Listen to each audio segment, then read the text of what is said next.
काय सांगाल, आज तुम्ही मीरा भाईंदरमध्ये महानगरपालिकेत आलात, आयुक्तांची भेट घेतली, महापौरांची भेट घेतली, काय नेमका विषय आहे, काय त्याचं?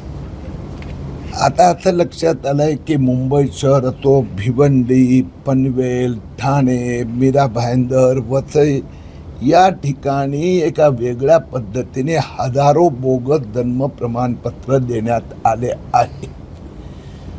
जुनी जी जन्म रजिस्ट्रेशन पद्धतमधून नवीनमध्ये ट्रान्सफर होताना मीरा भाईंदरच्या आयुक्तांनी आज मान्य केलं 1595 हे जन्म प्रमाणपत्र बेकायदेशीररित्या दिले गेले सुधारणाच्या नावाने, आणि दुसरे 12 संशयास्पद आहेत.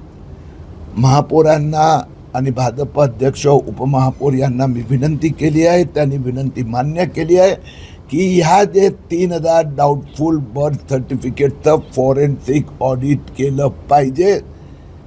मला विश्वास आहे मीरा भाईंदर महापालिका या 3000 बोगस जन्म प्रमाणपत्राचं फॉरेन्सिक ऑडिट करणार. दुसरा, कथा पद्धतीने न्यायानगरमध्ये घोटाळा चालू असतो. तुम्ही बघा की जन्म प्रमाणपत्र कुणाचं आहे? अभिषेक मुकेश सिद्धू. जन्म प्रमाणपत्र कुणाचं आहे? सिद्धी पाल. आता अशा प्रकारचे 7 जन्म प्रमाणपत्र, परंतु त्याचा फर्जी जन्म प्रमाणपत्र कुणाच्या नावाने दिलं गेलं?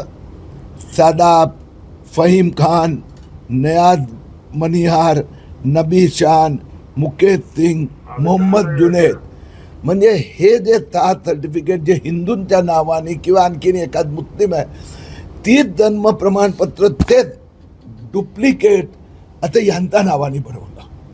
या संबंधात पोलीस स्टेशनमध्ये पण तक्रार करण्यात आलेली आहे.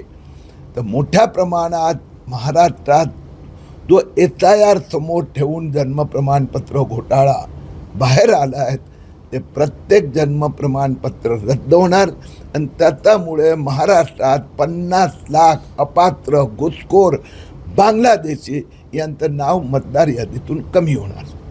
सर, मीरा भाईंदर शहरामध्ये इंडस्ट्रियल एरिया आहे, स्टील कंपन्या आहेत. या स्टील कंपन्याचे कर्मचारी आहेत, त्याच्यामध्ये ही अशी काही कर्मचारी आढळून आले होते मध्ये काही काळामध्ये की काही बांगलादेशी, तर त्याच्यासाठीही आपण पावलं उचलणार आहोत. आता हा जो प्रक्रिया सुरू झाली त्यात वेगवेगळ्या प्रकारचं चालू आहे.